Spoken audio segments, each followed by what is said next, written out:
دوستوں آج کی ویڈیو میں ہم آپ کو بتائیں گے کہ امام جعفر صادق کون تھے، ان کی ابتدائی زندگی کیسے گزری، ان پر بنو امیہ اور بنو عباس نے کیا مظالم کی۔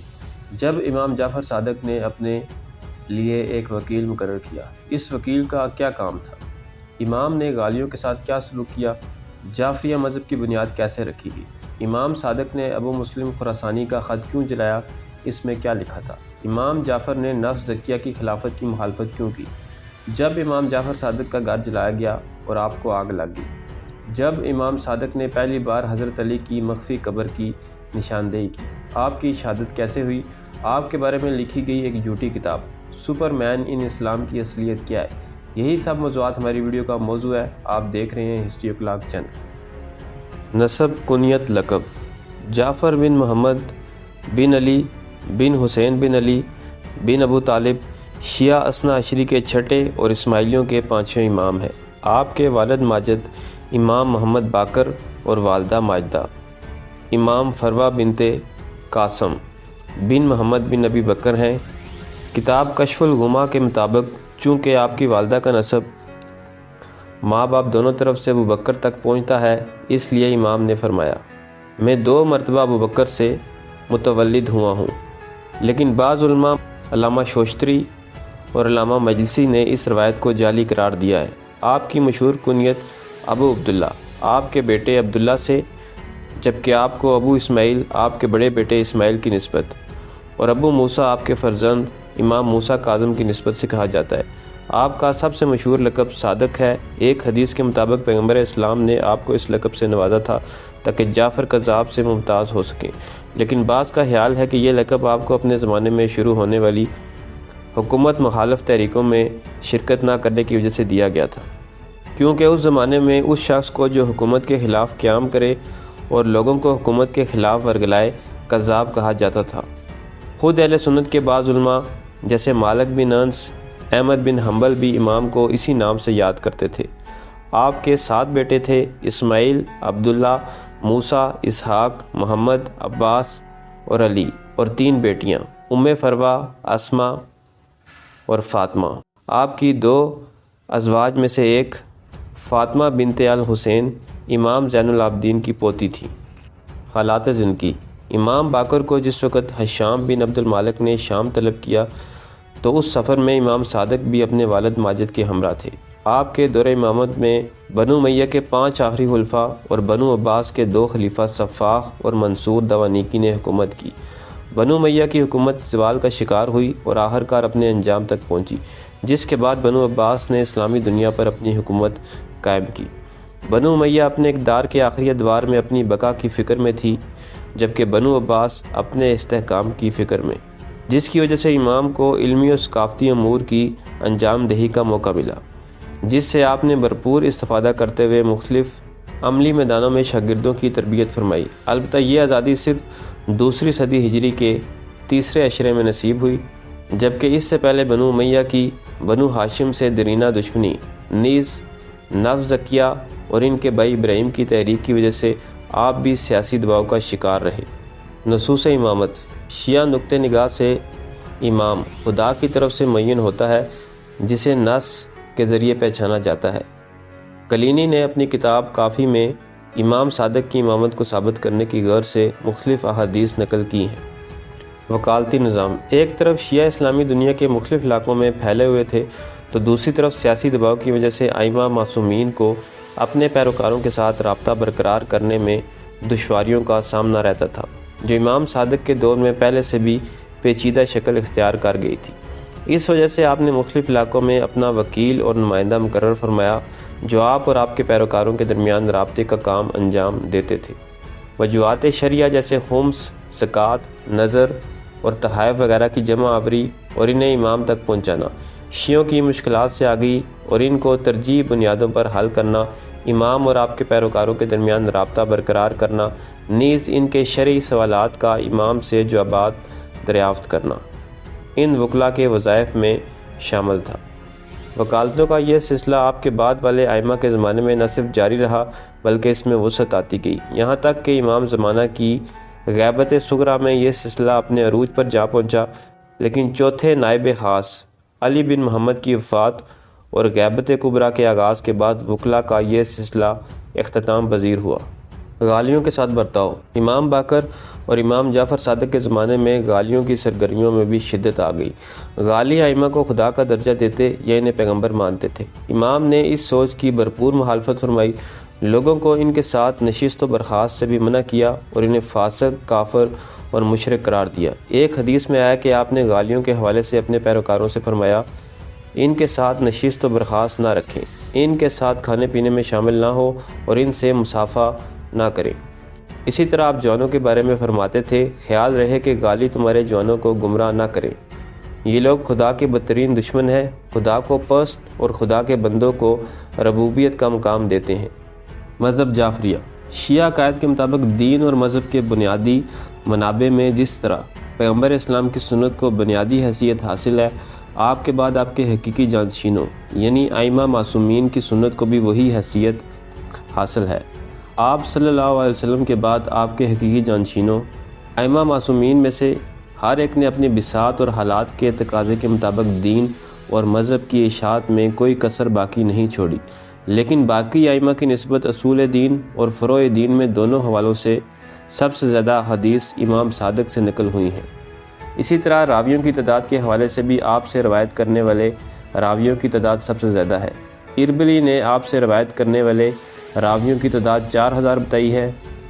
آبان بن تغلب کے مطابق شیعوں میں جب بھی پیغمبر اکرم کے اقوال کے بارے میں اختلاف نظر پیدا ہوتا ہے تو وہ حضرت علی کے اقوال کی طرف رجوع کرتے ہیں، اور جب حضرت علی کے اقوال میں اختلاف نظر پیدا ہوتا ہے تو امام صادق کے اقوال کی طرف رجوع کرتے ہیں۔ فقہ اور کلام میں سب سے زیادہ احادیث امام صادق سے نقل ہونے کی وجہ سے شیعہ اثنا عشریہ کو مذہب جعفریہ کہا جاتا ہے۔ موجودہ دور میں امام صادق مذہب جعفریہ کے بانی اور سرپرست کے طور پر مشہور ہیں۔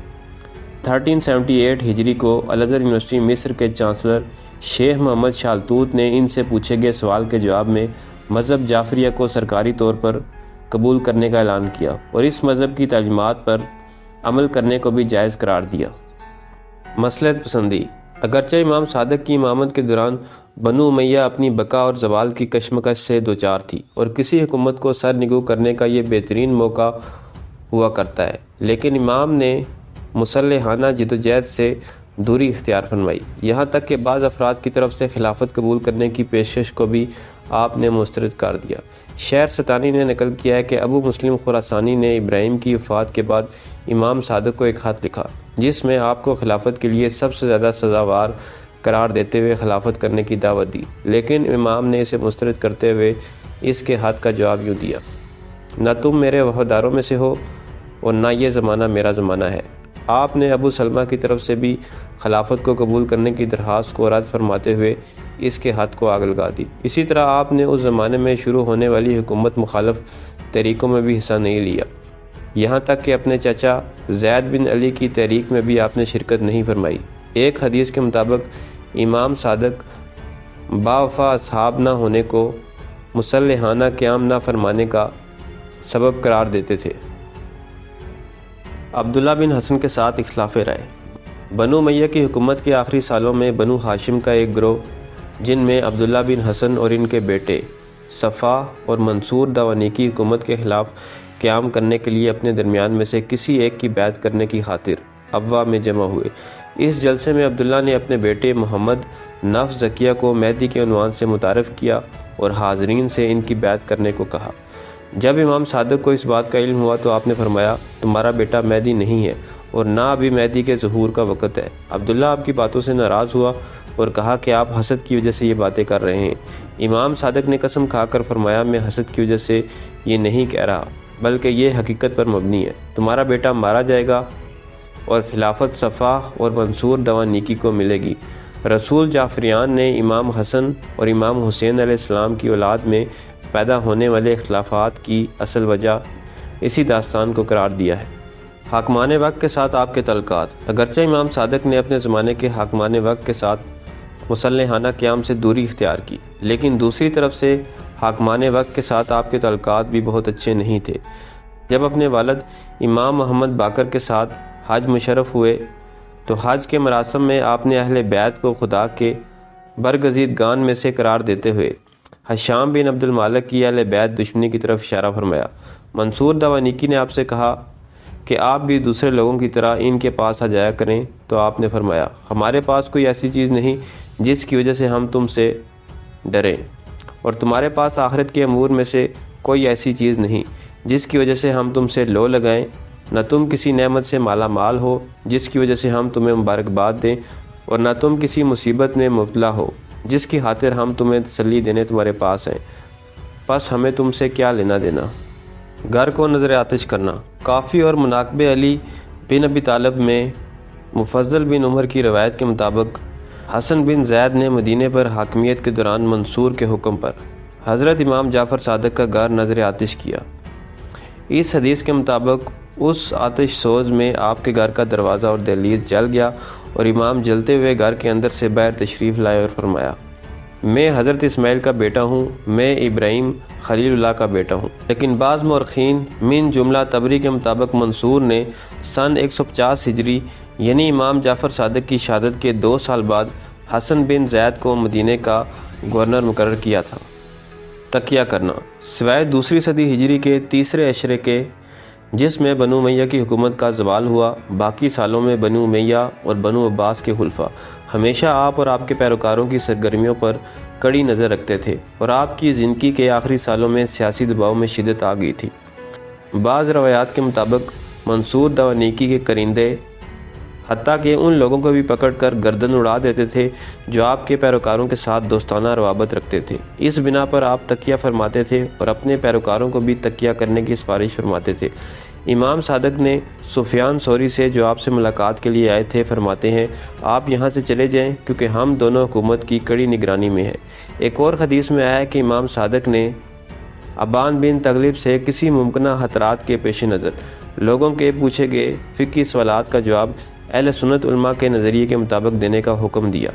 اسی طرح امام صادق سے بعض ایسی احادیث نقل ہوئی ہیں جن میں آپ اپنے پیروکاروں کو تکیہ کرنے کی سفارش فرماتے ہیں۔ ان احادیث میں سے بعض میں تکیے کو نماز کے برابر کا درجہ دیا گیا ہے۔ عراق کا سفر۔ صفا اور منصور دوانیکی کی طرف سے دربار میں طلب کیے جانے کی وجہ سے امام صادق کو کئی بار عراق کا سفر اختیار کرنا پڑا۔ عراق سفر کے دوران آپ کربلا، نجف، کوفہ اور حیرہ بھی تشریف لے گئے۔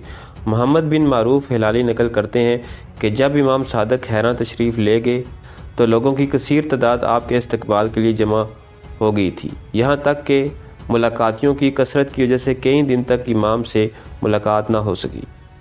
مسجد کوفہ میں مسلم بن عقیل کی قبر کے نزدیک واقع محراب امام صادق اور مسجد سہلہ میں مقام امام صادق آپ کی عراقی تشریف آوری کا پتہ دیتا ہے۔ کربلا میں امام حسین کی زیارت آپ کے سفر کے دیگر اہم سرگرمیوں میں شامل ہے۔ کربلا میں دریائے حسینیہ کے کنارے بھی آپ سے منسوب ایک مقام ہے جو محراب امام صادق کے نام سے مشہور ہے۔ حضرت علی کی قبر کی نشاندہی۔ بعض حدیث میں امام صادق کی طرف سے قبر امام علی کی زیارت کرنے کا اندیہ بھی ملتا ہے۔ انہی احادیث کے مطابق آپ نے اپنے پیروکاروں کو قبر امام علی کی نشاندہی کرائی جو اس سے پہلے مخفی تھی۔ کلینی کے مطابق ایک دن آپ یزید بن عمرو بن طلحہ کو حیرہ اور نجف کے درمیان کسی مقام پر لے گئے اور وہاں آپ نے اسے حضرت علی کی قبر کی نشاندہی کرائی۔ شیخ طوسی فرماتے ہیں امام صادق امام علی کی قبر کے نزدیک تشریف لائے، وہاں نماز پڑھی اور یونس سے فرمایا یہ امیر المومنین حضرت علی کا مزار ہے۔ روایات۔ شیخ طوسی اپنی رجال میں تقریباً 3200 راویوں کا نام لیتے ہیں جنہوں نے امام صادق سے حدیث نقل کی ہے۔ شیخ مفید اپنی کتاب الارشاد میں آپ کے راویوں کی تعداد 4000 تک نقل کرتے ہیں۔ اہل سنت کے بعض علماء اور ان کے فقہی پیشوا بھی امام صادق کے شاگرد رہے ہیں۔ شیخ صدوق نے مالک بن انس سے نقل کی ہے کہ وہ ایک مدت تک امام صادق کے پاس جاتے تھے اور آپ سے حدیث سنتے تھے۔ مالک بن انس نے اپنی کتاب موطا میں امام صادق سے حدیث نقل کی ہے۔ ابن حجر لکھتے ہیں اہل سنت کے بعض بڑے علماء یحییٰ بن سعید، ابن جریح، مالک بن انس، سفیان بن عیینہ، سفیان ثوری، ابو حنیفہ، شعبہ بن الحجاج اور ایوب سختیانی نے امام صادق سے روایت کی ہے۔ شہادت۔ شیعہ اور سنی اکثر منابع میں امام صادق کی شہادت سے متعلق کوئی شواہد موجود نہیں ہے، یہاں تک کہ بعض شیعہ علماء من جملہ شیخ مفید نے آپ کی رحلت کو طبی موت قرار دیا ہے، لیکن بعض علماء اس حدیث کی بنا پر جس میں آیا ہے کہ ائمہ معصومین کو یا تلوار سے شہید کیا جائے گا یا زہر سے، کہتے ہیں کہ آپ کو شہید کیا گیا۔ اس کی تفصیل کرتے ہوئے شیخ صدوق فرماتے ہیں کہ آپ کو منصور دوانیکی کے حکم پر زہر سے شہید کیا گیا تھا۔ آپ کی وصیت: احادیث کے مطابق امام صادق نے اپنی زندگی میں کئی بار امام کاظم کو اپنے بعد امام کے عنوان سے اپنے خاص اصحاب کے سامنے متعارف کرایا تھا۔ شیعوں میں گروہ بندی: آپ کی وصیت: احادیث کے مطابق امام صادق نے اپنی زندگی میں کئی بار امام کاظم کو اپنے بعد امام کے عنوان سے اپنے خاص اصحاب کے سامنے متعارف کرایا تھا۔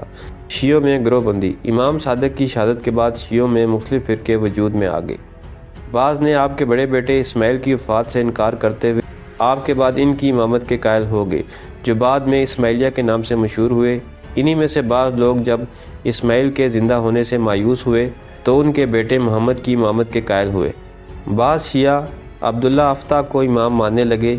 یہ گروہ فتاحیہ کے نام سے مشہور ہوا، لیکن یہ گروہ عبداللہ کی وفات کے بعد، جو امام صادق کی شہادت کے صرف 70 دنوں بعد واقع ہوئی، امام موسیٰ کاظم کی امامت کے قائل ہوئے۔ بعض شیعوں نے ناووس نامی شخص کی پیروی کرتے ہوئے خود امام صادق کی امامت پر توقف کیا۔ یہ گروہ بعد میں فرقہ ناووسیہ کے نام سے مشہور ہوا، اور بعض شیعہ محمد دیباج کی امامت کے معتقد تھے۔ آپ کا یوم شہادت: ایران میں 25 شوال کو آپ کی تاریخ شہادت کے عنوان سے سرکاری طور پر چھٹی ہوتی ہے۔ پہلی بار یہ کام آیت اللہ کاشانی کی سفارش پر ڈاکٹر مصدق کے حکم سے انجام پایا۔ آخر میں ہم اس کتاب کا ذکر کرتے ہیں جو آپ کی طرف منسوب ہے۔ سپر مین ان اسلام کے عنوان سے ایک کتاب قیام پبلشر لاہور نے 1994 میں پہلی بار شائع کی، جس کا موضوع امام جعفر صادق کے علمی کارنامے تھے۔ اس کے بارے میں بہت سے تاریخ دانوں کا خیال ہے کہ یہ امام صادق کی طرف منسوب جھوٹی کتاب ہے۔ بہرحال اس بحث سے قطع نظر آنے والی ویڈیو میں ہم اس کتاب سے کچھ واقعات آپ کے ساتھ شیئر کریں گے۔